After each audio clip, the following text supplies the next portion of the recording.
Welcome to the Old-Fashioned Three. They've been around basketball from the Big Dipper to the Greek Freak, from Russell Celtics to Curry's Warriors, from Peach Baskets to Paolo Banchero. Here are Whitey Gleason, Phantom, and Jerry Reynolds. Yes, that was that cat, all right.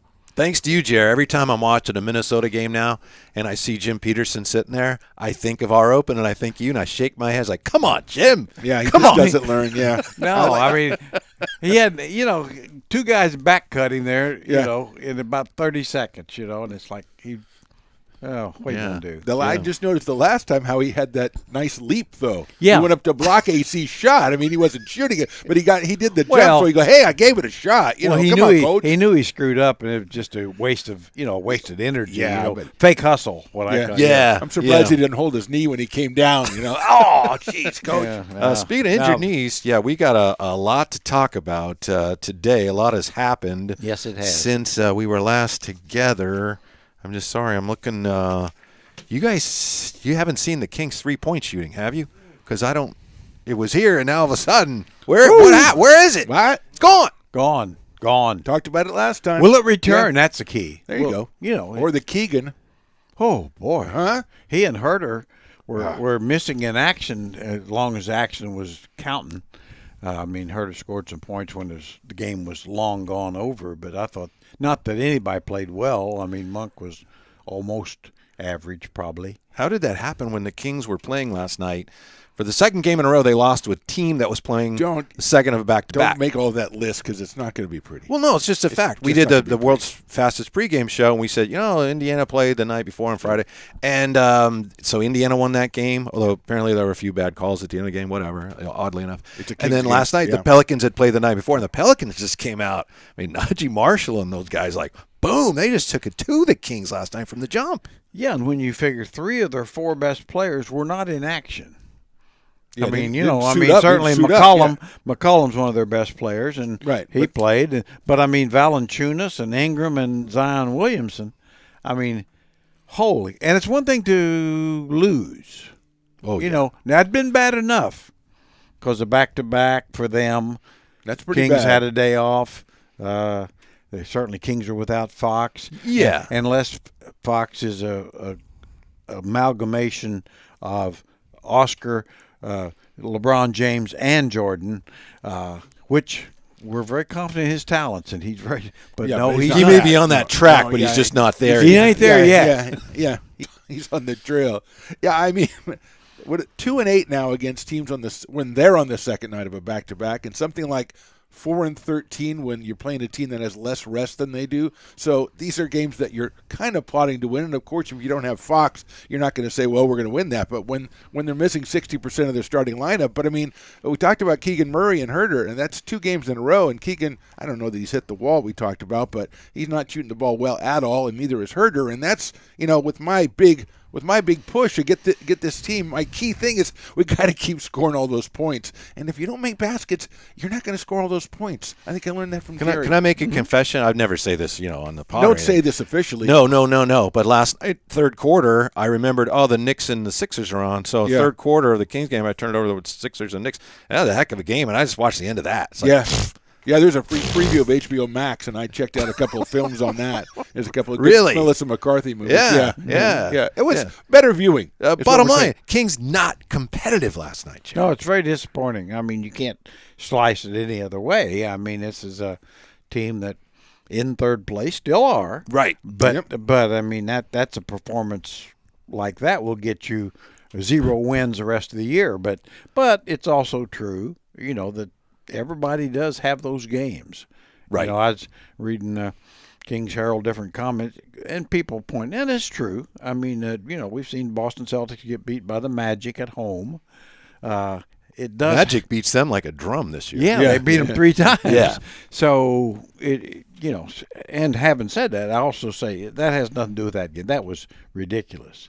And so now you got the Rockets coming up 2 games with the worst team in the league. Yeah. And as we was talking about driving over here, the term "must game" is so overused. Well, I can use it today. So. But it's a must. It is a must-win game or games coming up with the Rockets. You want to come back, obviously 4-3 on the road trip. But I mean, and every team has these games, Jared. But I know sometimes you look at a schedule ahead of time and you see places where your team may fall down. Schedule losses, they call them, I guess.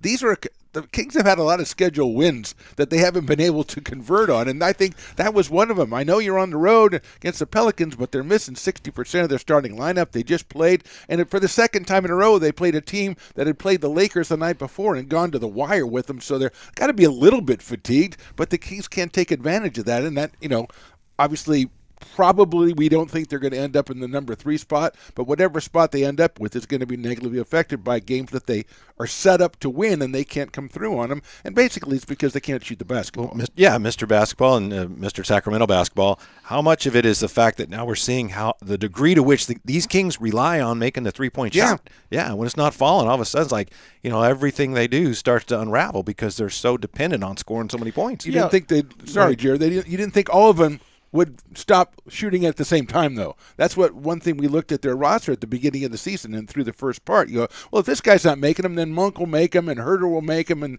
this guy, and maybe Barnes is down. But we've got about 3 or 4 guys all down at the same time, and we're relying on Monk and Terrence Davis to come off the bench and provide the push, and that's just not the recipe. Yeah, 0 for 4 last night. Malik Clunk, huh? On the 3-point line. Said, well, to me, it's like if you want to sum up that game, and I'll sum it up for you. Please. Because we don't thank you.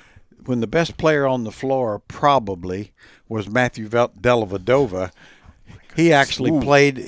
He played to his ability. He's the one player that played. So he got everything he could out of his. Well, yeah. I mean, you couldn't expect more from any player than what he did. He did his job.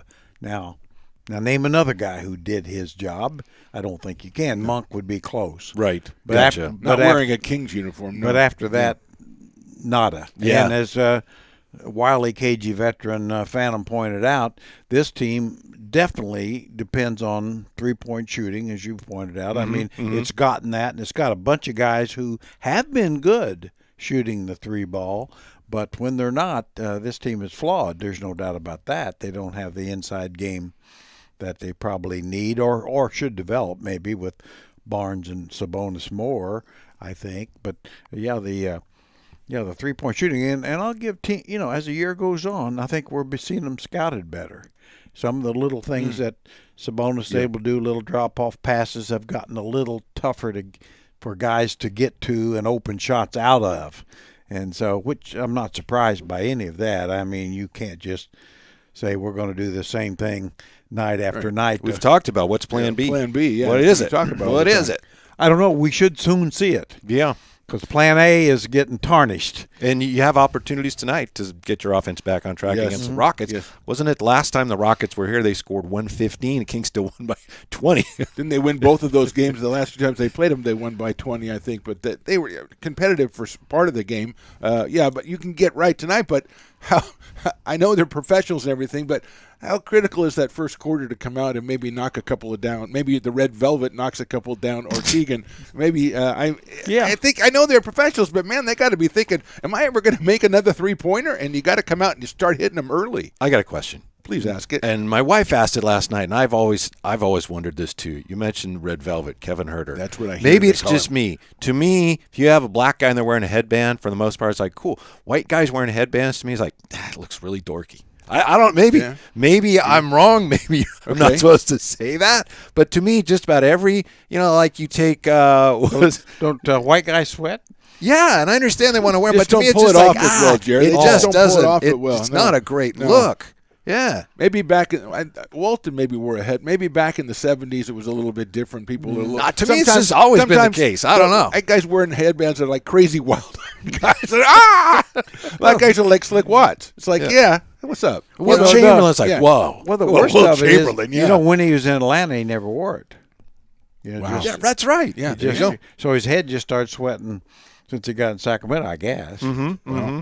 Yeah, I don't know. Humidity or something. Yeah, maybe. Yeah. So. Yeah. So anyway, It's probably a wrong thing to observe or think about. Oh, it's actually what your wife. That's put it on your wife. That was well done. Well, I was thinking, and then she said, it "I was like, first. well, if you're asking it, I feel the same way." So I was going to ask the question. But one last thing on to Phantom's excellent point. Yes, thank you. Get off the headband. Yeah. Off the headband, for God's sakes. But he was. You were talking about the guys coming out and making some threes, and obviously, yeah. And one thing about Houston, you'll be open. So yes, you will be open. They will make sure you're open. They have no interest in stopping you because they're in a hurry to get down and kind of go get theirs. Yeah, and if that kind of team, if you give them an opening, they're good individual players. Some of them are really good one-on-one players, and if you let them play that game, they can really surprise you. Because they can. Because that's all they do. They can score too. Yeah, exactly. They can score. Now they have no interest in guarding you. None at all. None at all. You just don't want to be in a situation where it's a middle fourth quarter and they look up and go, "Hey, we could actually win this game." We could actually win this game. And then they might get like one stop, and that's it. Yeah, because they can get one stop. They can get one if they need to late. Early they're not going to worry about it. No. A lot going on, obviously. So let's just get right to Kyrie before we get to Steph Curry and his injury and the ramifications. To me, if you're going to hitch your wagon to Kyrie and you think, "Oh, this is going to work out," that's like going to a Jurassic World movie and thinking, "I don't think the dinosaurs are getting out this time." I mean, it's just what can you so possibly? You're going on past history that the dinosaurs haven't really worked. I mean, wouldn't that be ludicrous? I don't know. Hire Chris Pratt to be your coach, I guess. Maybe. Blue. How in the world does anybody? I guess for Dallas, it's a matter of, look, this thing is so wide open. And maybe we're not good enough now to take advantage of that. Maybe we get Kyrie. He's there. Let's take a shot at it. I guess that's the thinking. We talked about it. They had two good point guards in their history, and they let them both go. They let Steve Nash go, and they let Brunson go. Let's go out. Let's make a decision to get a point guard for once and bring this guy in because he'll settle everything down. I don't understand it, Jerry. I mean, maybe they're just going, Luka, here's a really good guy. You guys go out and win as many games as you can.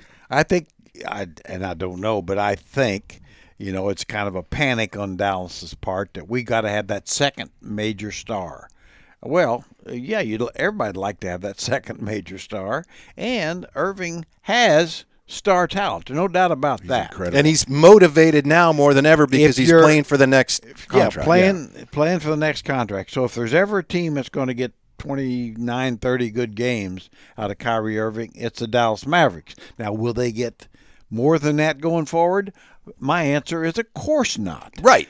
His history, it's in the books. He's Kyrie Irving, and he's been rewarded for this type of behavior on a consistent basis. Right, so everybody runs into why would it work going forward? And at some point, if Mark Cuban wants to give him a 4-year, $200 million, as a Kings fan, I say, that's great. Right. Go ahead. Yeah. There are things that are vitally important to a winning basketball team. Okay. And those things don't matter to Kyrie. And that's his right. He's a really good player, but you can see after a while he gets bored with things because he doesn't care about those other things. All right, for whatever reason. But the real mystery is why teams continue to go, "Hey, yes, him. Well, because that's the guy that's going to lead us." He's so good. He's so good. I mean, he is so. But he's also so bad. I know, but you forget. I mean, he is when he's. I don't even know how to say when he's right because who knows when that is. But when he's peak Kyrie, he's top 7 players in the league. Definitely top 10. Okay, but good. And I know you're right. But how many teams has he elevated where you go, we want him to do for us what he did for Boston? No, definitely not. Well, That's hypnotized by that's talent. the whole point. He can't. He can be a second guy, as he proved with LeBron. Right. And he was proving with Durant. He can be a second guy, and they got a guy named Luka Doncic. I'm not sure you're aware of him. Yeah. He's quite good, and so their thinking is wear a headband. Some of them say that he likes the basketball. Yes, and he is a ball dominant guy. Kyrie is to a degree, but I think he's more likely. He's proven he can play as a second banana. He has, and so I think that's their thinking. And then the maybe as important of anything on this whole thing, Jason Kidd has a relationship with him and thinks he can coach him. Now, that's wonderful. Alvin Gentry always thought he could coach DeMarcus Cousins. Okay. Yeah. And so, there you go. So we'll see. But I mean, just on the short term, I think it makes Dallas a much better team short term. If I'm Mark Cuban, Lord, I wish I was, good at least briefly for the money. There's nothing on the internet linking him to Margot Robbie. No, that's right. So he probably wants to be you. Not right he probably now, does. Yeah. And Yeah. wisely so. Yeah. But on the, if I were him, certainly Kyrie's going to be a free agent, but I sure wouldn't step out there too much. Because that could really be a franchise killer. Yeah, like I said, I think we're on close to the same page. If you're Dallas, like this thing is pretty wide open. Bringing Kyrie for the rest of this year, we weren't good enough really to do anything. Maybe now we are, so let's take a shot at it. I think the other thing that's been forgotten is Marcus Morris or Markieff Morris. One is of the part Morrises, of one of the various Morrises. a good player. Yeah. So they lost. They gave up some good players, but besides Kyrie, Morris can help that team, and so I think they got better short term. That's all I would say, and we'll see how it goes. It's also true this is a terrible, terrible thing for the league and the Players Association, which seems to be happening on a regular basis, that nobody can get a handle on this. But this is, as for a fan base or for anybody, at some point it's like, wait a minute here, guy signs a deal, doesn't want to honor his contract. That's what it is. It's a person choosing not to honor their contract. And they're so good that people look the other way. Way. And I think that's going to come to a head the next collective bargaining agreement. And if the Players Association had any leadership, which they don't, they would get on top of this in front of it. I was obviously wrong. I thought the Nets were going to do with Kyrie what they did with KD in the summers, like either the coach and the GM go or I go. And the Nets said, yeah, we're okay. Go ahead.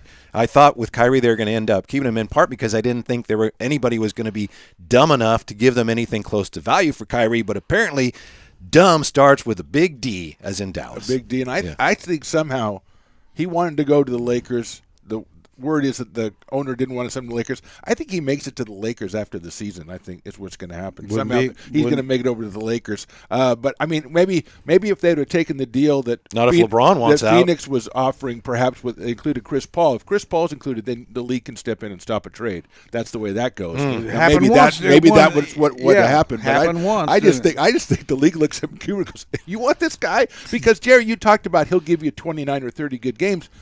I don't know that means if he gives you a good game that Dallas necessarily wins. No. Because we don't know how that's going to fit in.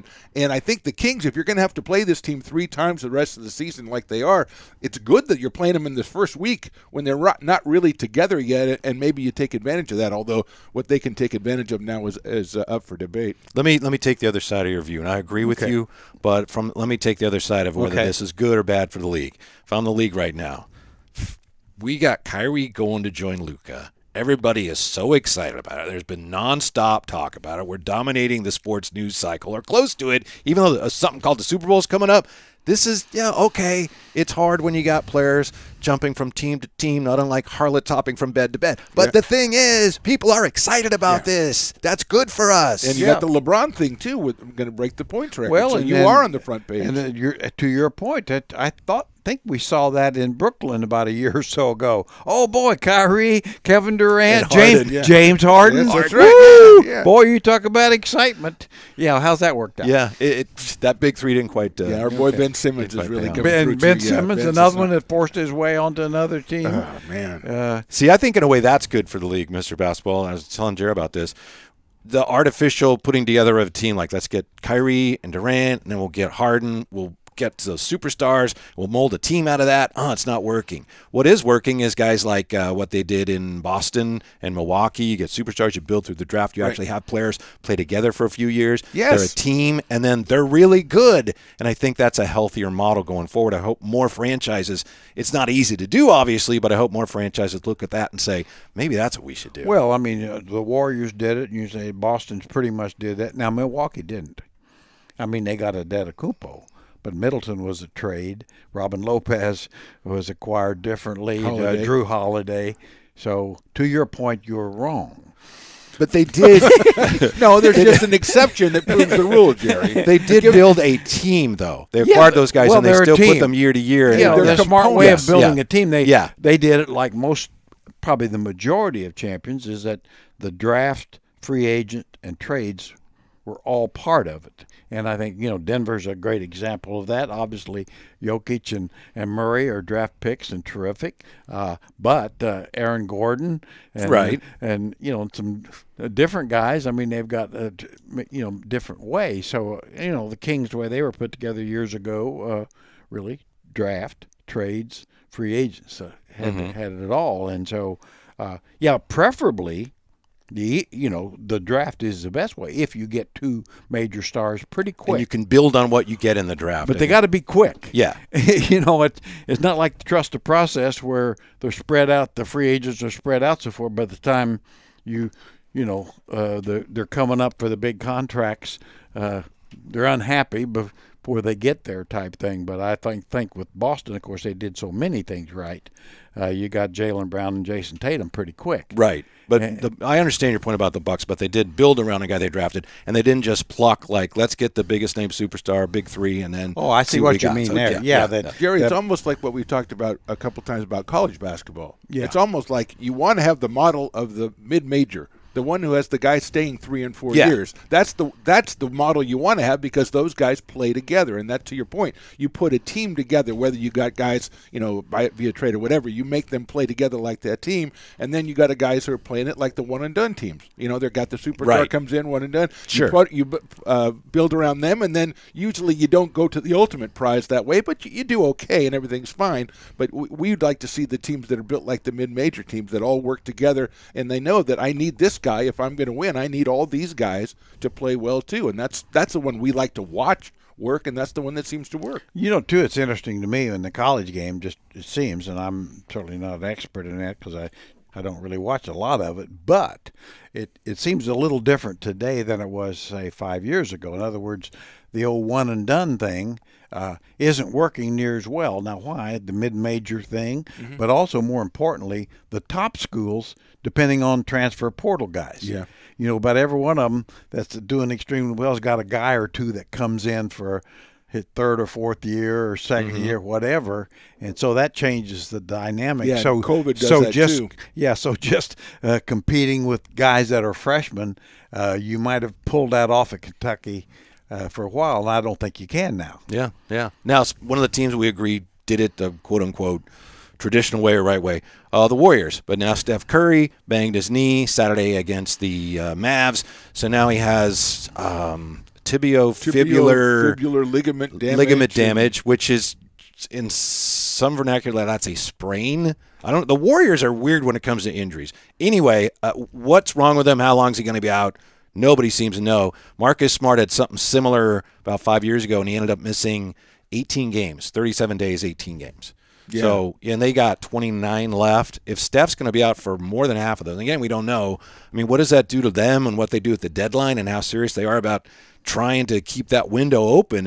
It's 18 games without Steph is, good night. And where they are now. Good night, Irene, as my mom used to say. Aren't they not worrying play out right now? They're worrying about play-in. Where they are in the standings. And that's with Steph. Yeah, and that's with Steph. So, I would think maybe they do a thing where, Steph can't make it back, and all of a sudden the Warriors are getting themselves a nice draft pick out of the whole thing. Put Wembanyama on the Warriors. I think that'll work out. I don't believe they'll even have been in the running, hardly, but for that. It's just dreaming, Yeah, anyway, well. But I'm just saying that they are now, what they're competing for with Steph. I agree with you. I think it's something. I agree. I don't think they'll do, but it's something they're probably going to look at. Yeah, I mean, why don't we keep Steph out just another week? This is going downhill, so let's just keep going downhill and let Kuminga and Moody play all the time. Well, I think that may play itself out here pretty soon. I do think that the Celtics, you're talking about the Williams injury, 18 games. Well, they could afford to have him out 18 games and still. It was Marcus Smart. Or Marcus Smart, I'm sorry. Yeah. Marcus Smart out 18 games because he's really good, but they can play without him. Yeah. They've shown that. But the Curry, Steph is tough. The Warriors aren't the Warriors without Curry. Bye-bye. Yeah. Yeah, that's, that's Durantless or Doncic's less kind of situation there. So, I don't know what they're going to do. I just don't know that when you have a bunch of fans paying what they're paying over there, and an owner paying what he's paying, and paying what he's paying, yeah, let's just chill out here and try to get the 8th pick or something. Yeah, but even if you don't do it that way, if you still play may do you it. Still don't have the talent that you had. As you say, you don't have one of the 5 best players in basketball, so you're not going to be as good. So I mean, even if you go, well, these guys are paying a lot of money for tickets. Yeah, but this is the team we have, and this is as good. Well, as no, we can you be may right not now. have a choice, and it may end up whether you have a choice or not. I mean, whether he gets back for 10 games and you can't get there. They won't be down with the Magic and Spurs. They won't be down there no matter what. No, they can get let's say just if it would play out that way. Okay, so now all of a sudden you get the 7th or 8th pick, and you get the next Kuminga. He's actually playing well this year. I know he is, and he is. He's a good player. Yeah. And then explain to me how that leads you to championships going forward. Well, yeah, but they've got Poole, and that Poole is, in some of the guys in the front office apparently envision him as the closest thing we're going to have to the next Curry. So maybe it's like, if Steph's out, all right, Jordan Poole, you're getting all this money. Yeah. Time for you to do what we were hoping you'd be able to do. I don't think he can do it, but that may be their best plan going forward. Learn how to dodge a punch. That's that's my advice for Jordan Poole. Yeah. Jordan Poole, Steph Curry. Okay. No, I know. But you got to do what you can do to fill that vacuum. Well, I know. Yeah, Jordan Poole is really kind of the whole problem with the Warriors, because when he got punched, that didn't cause some problems, but that I think was a symptom of what was already going on. Okay. That wasn't just everything is fine then. Oh my goodness. Because I'm pretty sure there were other guys on that team that were like, they'd never say this, but like, it's about time somebody punched it. And that's wrong. Okay. I mean, what did he say to Draymond? Jock. No, what did he say to Draymond? We don't know, right? I don't know. I wasn't there. Everything with the Warriors is strength in numbers. And everybody, you got to sacrifice for the good of the team. Jordan Poole comes in, and it's part of the reason he's so good. He's more like, no, I'm doing it my way. Yeah. That's you guys sacrificed. If you all sacrificed it. So is he the Kyrie of the Warriors then? No, not at all. But the team gave him the money when you've got these veterans and they're getting towards the end of the line, and Draymond's hoping he gets a new deal, and what does ownership do? All right, here you go. Wait, Jordan Poole's getting all that money? Yeah, all that money. So man, I think that's why in some ways the culture is being tested there. Jordan Poole, they don't win as many games as they have without him, but I don't know that he's necessarily a guy who plays the way the Warriors like to play, and I think it's caused problems there. Well, I think it has, and I mean, but like you say, I mean, all I know is the Warriors, as long as Curry is healthy and playing at a high level, they're a threat. They got a shot. They got a shot. And when he's not. And so he's that's not. The problem. And if he ever goes away, the Warriors will be down there in the mud, the blood, and the beer with everybody else. Mm-hmm. There's a lot of that Johnny in the West Cash, this year. Baby. Johnny Cash, baby. Cash, baby. Yeah. Yeah, I think Poole was the guy they looked at as if you're going to have that Steph, Clay, Draymond, and then you're going to have that evolution, then he was the next step in that evolution. And whether he is or not, I don't know, but I don't think he's ready emotionally to be that next. He's, by all accounts, really, really hard worker.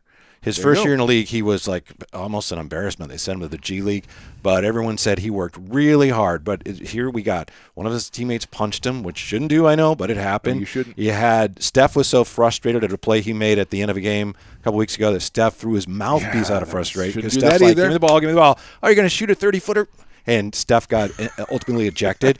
You also had about 2 weeks ago, there was a game where Jordan Poole, they're trying to win a game, and Jordan Poole gets into it with the refs, and Kerr says to him, Jordan, lock the F in right during the game. Okay. So I think that's a reflection of how the rest of the team looks at this guy. It's like, yeah, he's really good, but we can't get him to do it the way we want. Immaturity? That's insight right there. That is insight, and I think it's immaturity. and we had a situation, as you know, with the DeMarcus Cousins years ago when we paid him before he needed to be paid. Yes. And he didn't actually mature the way that he was supposed to mature. So I see a little bit of a comparison. Well, there. yeah, I agree. I mean, when you start entitling guys basically for bad behavior, and it's like I think Kyrie Irving in a different sense. No, look, I can do this because it always works out. Exactly. It's like, well, why do you think it's going to change? Mm-hmm. Yeah. And I mean, it's like, it's as a parent, you give your kids stuff they haven't earned. And I'm certainly guilty of that. But like most parents are, and you find out, it's like, ooh, I shouldn't have done that. Yeah, yeah. How many times have you and I sat here and we wanted to say, Phantom, lock the F in, but we don't. Yeah, right. I sense it, though. I mean, I must know it on some level. Yeah. Or get the F out is probably the one you're using. Yeah. And Jared, time or two, I've seen that right arm come up in your direction, and I just, why do you think I'm keeping my left arm? I just had to. Just went Draymond on him. Anytime he goes plus minus, I got to. That interaction, that's that interaction you build. We'll be rolling down here in mud to blood. I'm carrying some grudges from a couple shows ago. Let's just say it that way. And I'm not saying Jordan Poole is like DeMarcus or he's like Kyrie. He just doesn't do it the way they've always done it, and I think it causes problems when the guy who doesn't do it the way we think we're all about gets rewarded. It causes resentment and friction. Yeah, and they're hoping. I mean, and they can hope. I get that once, say, Steph maybe isn't in the picture, that he will feel more comfortable and try to be more Steph-like. Now, I doubt that's going to happen, but, you can wish. I don't know anything, though. That's because I look at these trade rumors, and I don't get it sometimes. Like I read today, the Kings are one of the teams with interest in Nerlens Noel. And I read that and I go, wrong. That's just somebody saw an old story. I don't understand how I can if believe that's the true, Plumlee I'm not sure I know anything. Yeah, I can believe the Plumlee one. But Nerlens Noel is just you see that every 2 weeks or so. The Kings are interested in Nerlens Noel. I think just to bug him. I think so. I think that's why they put it out there. I don't put any stock in that, and maybe it's because I just don't want to, because I don't think that would be a very good move. I have nothing against him. He doesn't play on Detroit, so why would you want him when you already have he can't multiple play backup centers on very possibly the worst team in the league. They're Houston. He doesn't play for them. Yeah, right. And now. Are they loaded at or center? Detroit? Isn't he on Detroit? Detroit, I mean. He can't play for Houston or Detroit. Yeah. He's Detroit. Excuse me. Yeah. Anyway, he's not playing for one of the worst teams in the league. And last time I checked, their center position wasn't exactly loaded. Now, my position is the Kings already have 3 or 4 guys as good as he is. Yeah, if not better. Yeah. And they're not maybe good enough. That's the problem. It's like he can do one thing better than probably any of them. He can block a shot now and then. So if you're going to say, okay, we can get one extra block shot per game, that's going to really make a difference when he can't score. And you don't even know if he can do that because he hasn't been playing. And and the block shot he gets, you probably won't even get it back. See, that's the thing. He blocks it right to the other team. I think you're getting upset over nothing. I think you're just putting the Noel thing out here. Let's concentrate on people that make you feel better. What about Plumlee? Well, it's kind Whatever of the same Plumlee thing happens to be. in that. Well, wait, how is he that? I mean, he's pretty good, I guess. Got a little bit of a decent numbers as a backup. Yeah. What do I have to give up to get him? Is he that good defensively? If you're going to get Plumlee, you're going to get a defensive backup center. I mean, if you're going to get a backup center, it's got to be somebody who really makes you better defensively, right? That's the only reason it makes sense. I mean, I think he's a lot better than anybody they've got. My question would be, why would they do that? I mean, unless they are counting on Wembanyama too. Well, I mean, but he is 32. So I think I would probably be waiting until that day, because if they don't get somebody, who's their center of the future. Yeah. I mean, that would be a good trade for the Kings. Yeah. Yeah, no, it'd make them better. I think that. Than worrying about I don't know. Noel. It depends on what you have to give up to get him, but I think you'd have to give up probably more than people realize. I mean, he's pretty good. There's other teams that would have an interest in Plumlee. He's a double-double guy that can pass. Well, what worries me now, Jerry, is that we've been talking about, and you've been talking about this for the whole season, about getting another 4 or somebody that could complement a front. Now do we need to look to get some shooting? Do we have to shift our focus? And we're not shooting the ball very well. Do we need another shooter? Tell me if I'm wrong. To me, in the NBA, like in baseball, you can always use pitching. Mm-hmm. In the NBA, you can always use shooting. No matter who you are, yes. you can always use shooting, right? Yeah, right. Yeah. Right. No, I agree. We really could use it. Well, that's why I've always said, I mean, this goes back to last year when, in my mind, is knowing what Sabonis can do. When Bobby Portis was a free agent, that would have been go after him. Because he can shoot, he can rebound, he can play center, he can play power forward. Going back to the Bucks. I mean, how they made their team. I mean, they've kind of thought through it. In my mind, is they got this guy who can play behind with Lopez, with Antetokounmpo behind him with them. and that makes you better. They built a team. Yes, yeah. And I mean, and okay, what don't you have? You don't have a really good backup that you're comfortable with. You don't have a guy that really fits comfortably with Sabonis, your best big. And how do you get that? Well, Nerlens Noel ain't that. How valuable is this? To Phantom's point about Plumlee, and you can run your offense through him to a degree. Yeah. Is it important to have a backup if you're the Kings that you can have the same offense with, as opposed to like Sabonis when he's off the floor right now? If you have Rashawn Holmes in there, it's a fine player. You can't run your offense through him. Is it important to have a backup with whom you can basically play the same way? I think it's a step in the right direction. I mean, you wouldn't have to do anything different. And I think it's possible that you could play them together. I mean, you'd have to make Sabonis the cutter and play off the ball, and I think he knows how. Yeah. I mean, and actually, lately he shoots threes better than about anybody else. But that's not what we want. No, that is not what we want. But so, on 10 minutes a game, I think you could play them together. I mean, that's all I'm saying. Yeah. And that's why you might consider that. I don't think it's ideal. I'm with Phantom on that. It's not ideal, but he's a good player. And what I like is he can really pass, too. Yeah, that's what I'm saying. That would be one of the benefits of willing passer. Willing passer. And effective passer. Well, I mean, I think we agree that maybe we don't agree that the Kings kind of have to do something.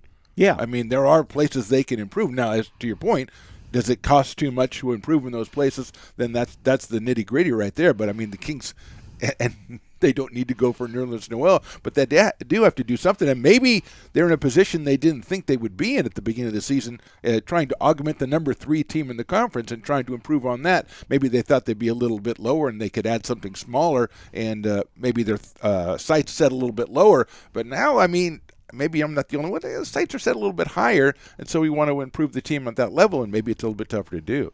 Well, I think it's tough to do, and I mean, I think Monte McNair, to my mind, he's proven he gets it. I mean, it's like this is a team, a work in progress. We knew that 2 months ago, even regardless of anything, that they had some holes to fill, and the Matisse Thybulle rumors. Well, that's a guy who can help you. Sure, absolutely. Now, if you have to give up too much to get him, it's not smart. But if you could get him, and not lose much. If you got, I don't know if you could do this. Probably could. If you got Thybulle and you got Plumlee, you'd be in pretty good shape, right? The rest of the way. To what Jerry said, how much do you have to give up to get Thybulle? I think I can get guys that addresses your needs. One of your needs. Yeah, that addresses. You get better. You can always, just the point of better shooting. You can always use better defense. Yeah, and that's going to help your defense, and that's going to help your rebounding and stuff too. Especially if you're not going to shoot well. You need to if you're not going to shoot at all, Jerry. I mean, we're not. Matisse, you cannot shoot. But I just like the idea of if the Kings could get a 6'6" guy that can guard, bigger people like Davion can guard a certain size up to 6'4" or so, do an extremely good job. But there's a size he can't, and from what I've seen, nobody else can either. And so it'd be nice to have that piece. They were just getting last night. I mean, they were getting beat off the dribble like everybody. Straight line drive. Yeah. Najee Marshall was like Clyde Drexler. I was like, I hope I can look. I thought I saw something. Yeah, it's like that's fine. That's Bo Cruz's big brother was tremendous last night. 22 points. Boy, Trey Murphy, how good was he? Whew. He looked like he 30 points. He throws 30 in all the time, doesn't he, Jared? Not all the time. Well, he's sitting over there going, "Oh, you're going to have 3 guys out? I guess that gives me more lion's share of the ball, so I'm going to step in." Obviously, you're welcome to look at these, but if you're going to stop everything we're doing to stop and I look just wanted to see about Bo Cruz's what do you got? brother. That was Hernan it. Gomez that was the payoff. With 22. Yeah, that was okay. That was worked for me. And then we, pivot to talk about something else. Yeah, you just want to work a joke, try a joke. I thought he'd do the Bo Cruz thing. Yeah. Okay. Well, all right. Movie reference. That was a good reference. Yeah. Thank you, bro. I mean, and you expect C.J. McCollum because he really is terrific. You like him a lot. I like him a lot. He has never been an all-star, and he should be because he is an all-star. Much like people talk about Fox. Fox deserved to be an all-star. Is an all-star on this year. C.J. McCollum's had these type years, 5 or 6 years. And either overshadowed by Lillard. Yeah. But when he went to New Orleans last year, they got good. He stabilized them. Yeah. I mean, he's a buckets guy. He's a buckets guy who can, move, run the team as a playmaker and all that. Anyway, that was I always thought the Philly made the mistake last year of not going after him instead of Harden. I thought it'd be an easier, more comfortable fit for that team.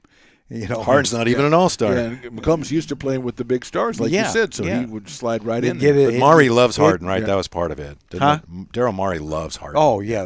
I think they I don't know. No, I got you. They have a good friendship. Whoa. They have a friendship. I don't want to go there. Yeah. The beauty of the King situation is, and I think Wednesday's the anniversary, 1-year anniversary of the trade, Sabonis and Halliburton, and they're not in a position, obviously, where they're looking at how are we going to find anything to make this work. So now it's more a matter of around the edges. But what is the ultimate goal for the Kings this year? Obviously, everyone would love to win the championship, not realistic. But is this year for the Kings still about get into the playoffs? Is that really what this year is still about? We just need to break that streak and get into the playoffs. I would say, consider the start they got, I would say not the play-in. I think the play-in is not the playoffs unless you get through it. Unless you get through it. I mean, top 6 would be really nice because if you don't get top 6, you're squandering a 29-23 start, which I don't think anybody really thought they're going to be 29-23 with 30 games left to go. He did. Don't you think Stones did? But Stones doesn't understand basketball, so he's just, they're going to be 29-23, whatever. Okay, great, okay. So you're at a different point there. So I would say at the point they're at now, disappointed if they don't finish top 6. Yeah, well, I just like to look at the standings, and I figured out, being a math genius in math, you're a wizard. They got 30 games less. If they go 12-18, they're 41-41. Okay. Now, what does that do for you? Well, it may not get you in the top Disappoints 8. me, Jer. Well, it would now. Yeah, that's my point. But my point would be this, is like, I think they can do better than that, and they should do better than that now. But the point is, not one single human being on earth before this season started would say, boy, 41-41 would be a disappointment. But now it would. Right. So because now would that mean that 29-23 is fool's gold then? And that team isn't really that good, and then we'd be now maybe that is true. Maybe that means they're an average team, 41-41. Maybe that's what it would signify, and that's what would be true. Well, I mean, 41-41 from team 130 last year. That's a remarkable progression, and I've always said I don't know how good they are. However you get there, they're a work in progress. This is not a championship caliber team, for God's sakes. Maybe Never I was has wrong. been. Remember, defense Schmefence wants to win the title. Maybe this I year. was wrong. Well, that's when they could make a basket. You can't blame me for that. Blame me for the defense, certainly. But they could make a basket when I made that claim. But you were right. I mean, that's the problem. Defense is Schmefence. and we were both right on that. They can't have that anymore. You can't play Schmefence because you're not making your shots. No, you got to be able to find a way to compete. There you go. When you're not making your shots. I'm not saying this is an offensive team, so when they're not making their shots, they're going to lose more than they're going to win. But if you're playing good enough defense, maybe you got a chance. Let the other team take gas, and they choke. It's been known to happen. If they get into the playoffs, even if it's through the play-in, it's mission accomplished to break that streak. That's what this year's all about for them. That's not saying that they can't do more. They could, but if they get into the playoffs this year's and they've already extended Monty McNair. What if 41-41 gets you in the play-in and you don't get out of the play-in? Then it's not the playoffs. All right, okay. Yeah, it's not that complicated. Well, we're talking playoffs. I know, but we're talking playoffs. We're talking playoffs, but we're also talking 41 wins. We ain't talking practice. We ain't talking practice. We're talking. I'm dealing with shifting goalposts. What if you win 39 and you win the first play-in game, but you lose the second one? You make the playoffs. It's a success. Okay. All right. No matter how many games you win. Okay. You break that streak. Yeah, that's what this year is all about. Yeah, if 29 gets you 8th and you're in the playoffs, 29 gets you 8th. I'm going to do an investigation of this league. Well, it's happened, actually. A couple of teams have made the playoffs with 33 or 4 wins, I think, in history. Yeah. Mm-hmm. But that's not going to happen this year. It's going to happen this year. Yeah. You want more. I want more. Well, yeah. I would like to be young and Gary, handsome. We were 29-21, and all of a sudden we forgot how to shoot. Yeah. Defense, schmefence. Yeah. This year is reminding me a little bit, as we discussed, Jared, on the way over, of the year the St. Jean team, I think it was 96. Maybe it was 95. 95. Because 96 they ended up getting in the playoffs playing Seattle. But I think they were like 6 over at the All-Star break, and Mitch Richmond was an All-Star, and it looked like, wow, this is great. They fell off. I think they ended up 39-43, and they lost to Denver on the last day of the season and missed the playoffs. Make the playoffs. Not to be gloomy, but the last couple of games are starting to remind me of that a little bit. That and to me, the Dave Yeager team of several years ago was certainly in the playoff hunt, and then kind of slid at the end of the season, end up with 39 wins, as opposed to certainly should have been over, probably we expected anyway, be over 40, and that may have gotten them in at that time. So, yeah, stuff happens. And New conversely, Orleans Pelicans last year start off 1-13 or something, and then make the play in and then win and get into the playoffs. So it goes both ways. It's called getting better as you go. I still think that's a scary team if they get healthy. Absolutely. Obviously, it's a huge question with that. I do too. I do put stock in the fact that even though the Pelicans were missing 60% of their lineup, the Kings were missing De'Aaron Fox, and he's been so important to the team this year. So that did have something to do with it. I think if you want to explode Kings Twitter and Kings fandom, if Steph can't play in the All-Star game and De'Aaron Fox is not named as his replacement, it may be over. They may just blow up the beam and everything, because people are going to go blow up the beam. Blow up the beam, baby. May have to storm the NBA. Absolutely, Jer. If all of a sudden it's Anthony Edwards or somebody, and no disrespect to the Ant-Man, but yeah, if it's not De'Aaron Fox, it may be a revolution. Well, like I say, to me, the Ant-Man, De'Aaron, and McCollum all deserve it. I think De'Aaron has earned more. I think deserves it more. Yeah. I'd put him at the top of those three. But that's just me. I don't think they're going to pull down the beam if he doesn't get it. But blow up the beam, not pull it down. Well, blow it up. Just point it at Commissioner Silver. Well, here's the thing: if you don't play better than you played last night, the beam is useless anyway. You don't have to ever use the beam again. Put it in storage. the beam may get clabbered or something. Yeah. I don't know. It looks like load management for beam. Yeah. The beam is not working hard these days. Take the week off, beam. Okay. They're managing the beam's load. There, well, so to speak. Yeah. May just be a little look like a little night light. Do you know why? Because you got connections with the broadcast. I think the last 3 games, Mark Jones and Katie have not been at the game. They have not been to the game. I have no. They were on the road trip. I know because I saw her, I forget, San Antonio, I think. But then the last few games, they're in the Lazy Boy Studios. And you can tell from the way they're talking that their voices are lower. It's like they're not at the, which is fine. I'm just wondering what's going on. It's not fine. But you've noticed that? I've noticed it. Yeah. I'm not a retard here. I mean. I just didn't know if I you usually don't take his side, Jerry, but I don't think that's where Whitey was going. It's not at all. I'm sorry. Yeah. I don't like that at all. Yeah. Because sometimes I have you don't always have the sound up. Yeah, I didn't mean to insult you. I don't know the good interview technique. Yeah. I don't know the thinking. I know the broadcast crew has always, in the last couple of years, has always been in the studio in San Francisco. They haven't traveled. You used to have to drive. James Ham used to give you a ride down there, right? Yeah. Well, anyway, that's for the pre and post game. Yeah. But I mean the actual game crew. Oh, yeah. They always traveled with the team when I was doing games. They haven't for a couple of years, and I just don't think it tends to make for a less enjoyable broadcast. You can't sit in the studio, as I did a couple games a couple of years ago, or was it last year? I mean, and tried to do the game and got through it, but it's just not nearly as exciting. When you're there, part of the action, so to speak.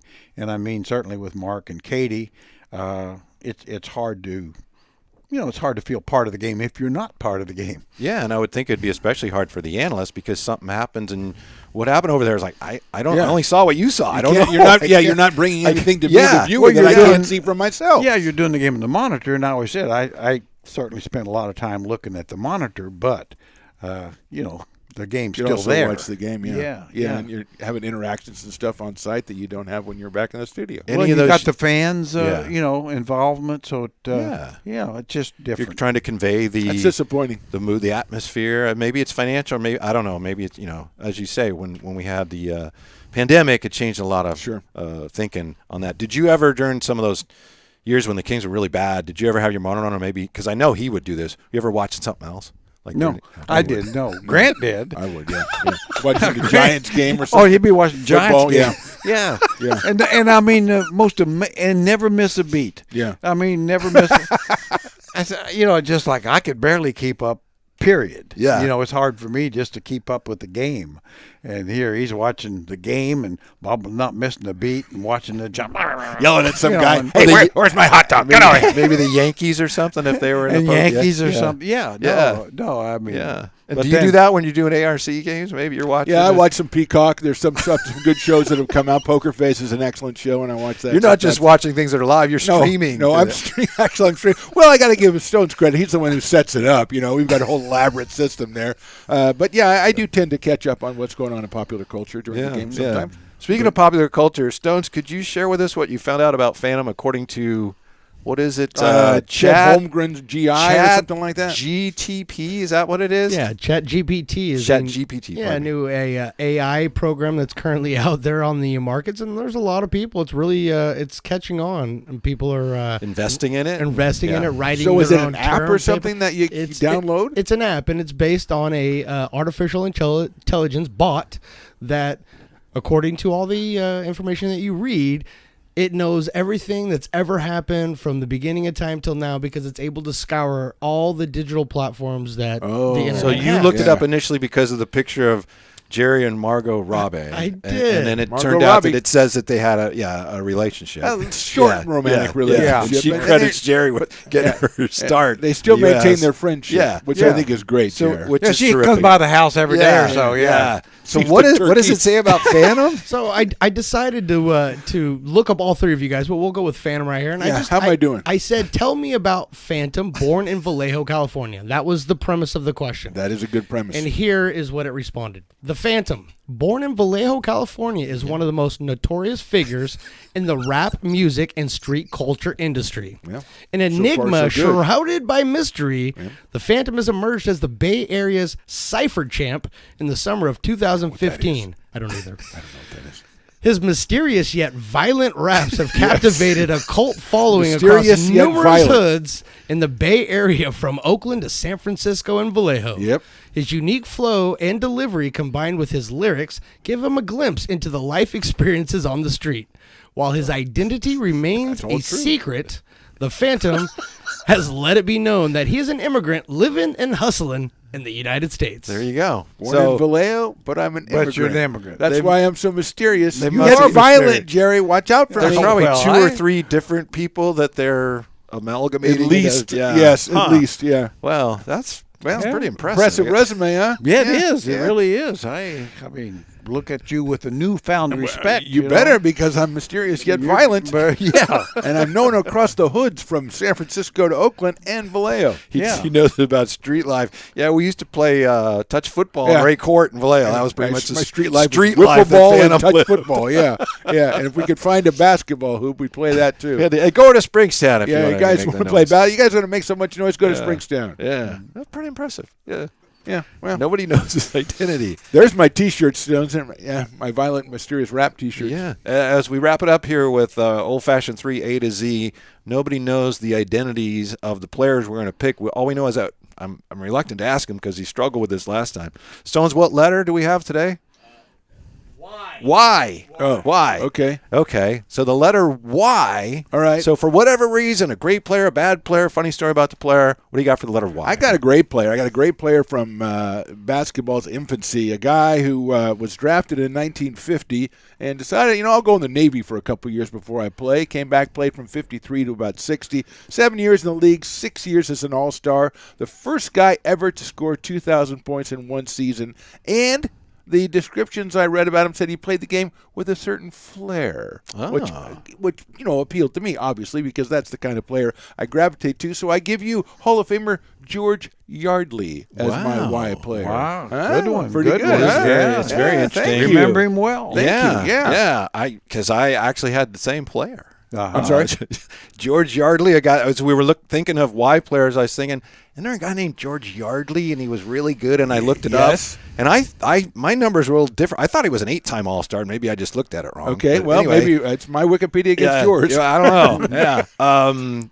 George Yardley went to Stanford, led the lead in scoring in 1958. Yep. He's one of those guys who was like highly productive, and then at the age of 30 or 31, he's like, "Yeah, I'm done. I gotta go work on. I gotta go be a plumber." Yeah, I gotta make some money. Literally did have to go be a plumber. I gotta make some money, and I look forward because I'm sure you probably saw him, and he was. Sounds like he was a great player. Yeah. The one thing that stood out to me is, and I try to find something relevant to today out of the guys that played long ago. He led the league in games played a couple years at 72 because, Steve Kerr says, I got to play 72 games. And I know people like me say, no, you got to play 82. They always have. I guess they used to play 72 that's how many games. They had. Yeah, that's all they had. So that, there was nothing else for them to do in those days but and play. If it's you not play like 10 more games, people are like, it's hard enough to get people to come to the 72 you had. Right? Yeah, well, exactly. because you're working at the factory and stuff, and you got to get time off from the foreman. Yeah. Well, anyway. What's your guy, dear? That's a good name and a good name. Thank you. My guy is George Yardley. and familiar. Well, the reason is he played for the Fort Wayne Pistons. My wife is from Fort Wayne, Indiana, and of course, so he played for the Fort Wayne Pistons. He played 1 year for the Detroit Pistons. They moved to Detroit, and then he was traded for his final couple of years to the Syracuse Nationals. And I always thought, no wonder he retired early. You spent most of your career in Fort Wayne and finished in Syracuse. Yeah. That would be say, what am I doing? Let's move on with my life here. Now, Jerry, did they have Dolph Shays at the time on the Nationals? Why would you get Yardley if you got Shays? Well, they're different positions. Dolph was kind of a stretch the general manager. Oh, okay. So he was the first ever stretch four. Yeah, he's a little bit of a stretch four. I like that. Yardley, I remember him. Because they had the one game a week on Sundays, and occasionally there'd be somebody besides the Celtics and Knicks on. They'd play somebody else. And of course, with Yardley, he was one of the early jump shooters. Nice. Kind of a Terry Tyler jump up over people, and hang. That alone at the time had to be amazing. Yeah. Well, they called him. My goodness. Well, he left. You guys didn't get part of it. What do you got? Well, his nickname was Bird. Oh. And he had 10 games in his career over 40. He scored over 40. He had 2 games over 50. His high was 52 and a high of 27 rebounds. For Bird Yardley? For Bird Yardley. I call him Air George Yardley. And then the amazing thing, my wife was, at this time when he had probably his best year, 57, 58, led the league in scoring. She was like a 7th grader. 27.8 points per game. Yeah, Jerry. 27.8. First team All anyway, NBA. I always used to ask her, I said, do you ever go to any Pistons games in the NBA Pistons? She said, I didn't know they had a team. She's in 7th grade, man. Come on, Jerry. Well, no excuse. I really... You got a chance to see Air Yardley and you didn't go out there? That was right on the edge there. I said, ooh. They didn't have the big local TV contract. Where did they play their game? Do you know where they played their games at Fort Wayne? Allen Coliseum. So she never went out to Allen, huh? No, I think she did. High schools played out there. Okay. Oh, nice. And drew better crowds, by the way. Than Air Yardley? Oh, yeah, than Air Yardley. Yeah, the Pistons in those days, they'd draw a couple thousand people, but high school game would draw, top high schools draw 5, 6, 7,000. First time ever we all had the same guy. I got a question, though. We talked about last week how it's kind of dumb that you have the Minneapolis Lakers, and they go to L.A., and they're still the Lakers, Los Angeles Lakers, the Utah Jazz. Detroit Pistons always made a ton of sense. Yeah. But they were the Pistons before they even moved to Detroit? Yeah. What? How come? Fort Wayne? Fort Wayne Pistons? Well, they had factories in Fort Wayne, I think didn't the original name, I could be wrong here, I think in Fort Wayne they were the Fort Wayne Zollner Pistons because the guy that owned the team was some guy named Zollner, and he was really out of Detroit. Okay. I got you. So they were, so he was obviously bought him for a reason so he could put his name on the team. I see. And so he went from they went from Zollner Pistons, and I think I've actually heard of that. Dropped the Zollners. Yeah. Well, wasn't there a Chicago Zephyrs at one point? Chicago Zephyrs, and I think there were even Chicago Packers, but the Chicago Zephyrs, I think, were the team that moved to Baltimore to be the Bullets. Oh, okay. Yeah. Zephyrs is a interesting name, yeah. Yeah, whatever Zephyr is. Yeah, maybe it was a car or something. I know what a Zephyr is. Zephyr is a gentle breeze. Yeah, okay. That's what it is. That's what I'm sorry you don't like that. It's a fact. Hey, let's name our team after a gentle breeze. Well, I know one Windy City. Yeah. Chicago Zephyrs, the Windy City. Yeah, well, there ain't been no Chicago. damn Zephyrs in Chicago. Ain't no Zephyrs in Chicago. Oh, yeah, come on. All right. Wind chilling, bone freezing. I didn't come up with a name. I'm just telling you that's the. All right, that's all what right, it means. all right, Roger. Yeah. Thanks a lot. So I'm sorry for knowing what a word means.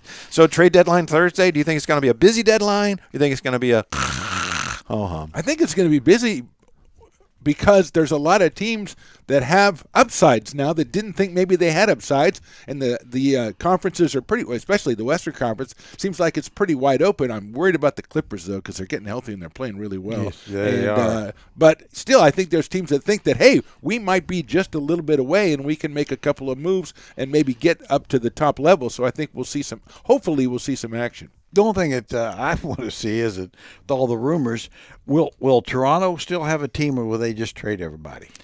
They'll all be gone for draft choices. Yeah, they'll just all be gone. That's why I'm guessing, and I could be 100% wrong, obviously, that it will be a quieter deadline than we think, because a lot of these rumors and reports talk about the Jazz and the Raptors, to your point, and we don't even know if they're going to trade anybody. Right. They might, yeah. but there's no indications that they want to trade any of these guys. Now they might, but all the assumptions that they're gonna may not be accurate. So, and plus teams now want to hang out of their draft picks because, all right, KD's not going to stay there. Maybe in the summer I can swing a deal and I can have KD. That's always the thing, that different media people and our agents get out there because they're looking for this or that.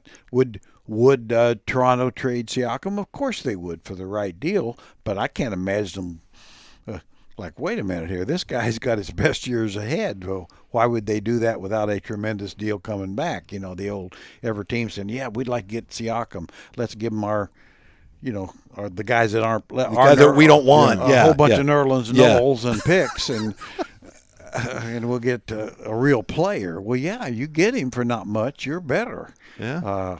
Well, anyway, I think it's like Phantom said. I think there's a lot of teams that will try to trade around the edges.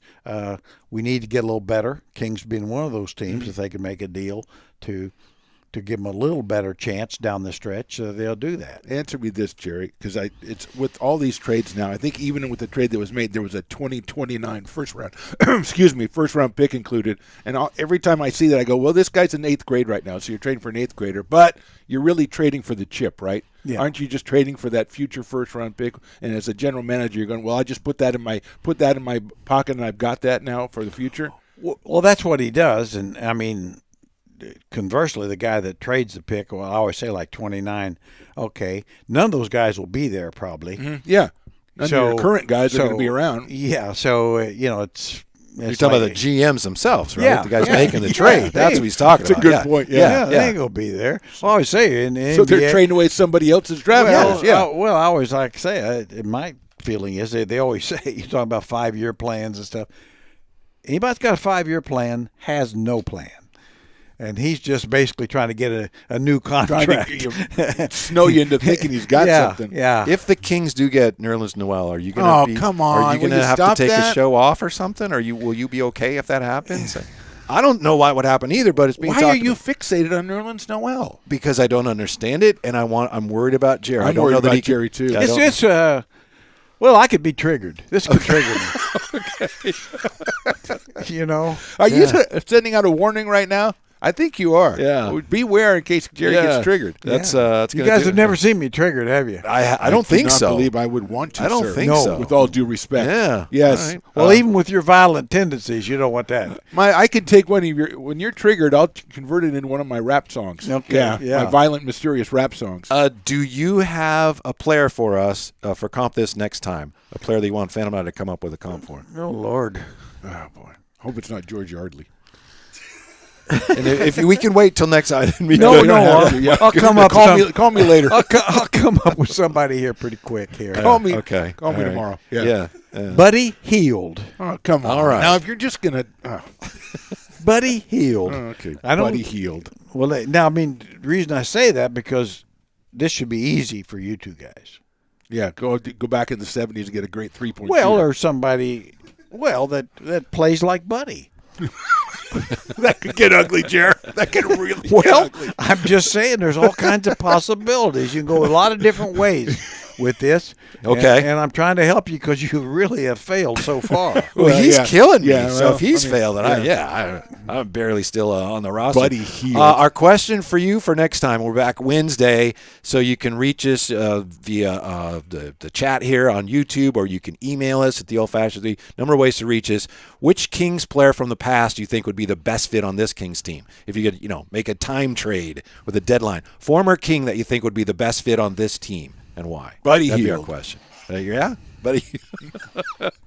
So we'd love to hear what you think, and I know we still have, as promised, once I find it, the Jerry Reynolds basketball Yes, card gotta that find Jerry that. says he'll autograph, and we'll give that to I may have more than one to our some of our best responses here. So thanks for anything else. We got it. We done? I think Good? we're done. Yeah, I think we're we're done. done. Oh, we've been done for about an hour. Yeah, I know. Bo Cruz's brother's done. We're all done. Yeah, good one there. Yeah, that was a good one. Yeah, See you hey. next time on the Fashion 3. Thank you for joining the Old Fashioned 3 on Stones Radio Networks. To stay updated on the show, like and subscribe on YouTube, and all shows are available for download on iTunes or wherever you get your podcasts, and of course at stonesradionetworks.com. Follow the show and the gents on Twitter at OL, Fashion, and the number 3, at Phantom Radio 60, and at Whitey Gleason. This has been a production of Stones Radio Networks.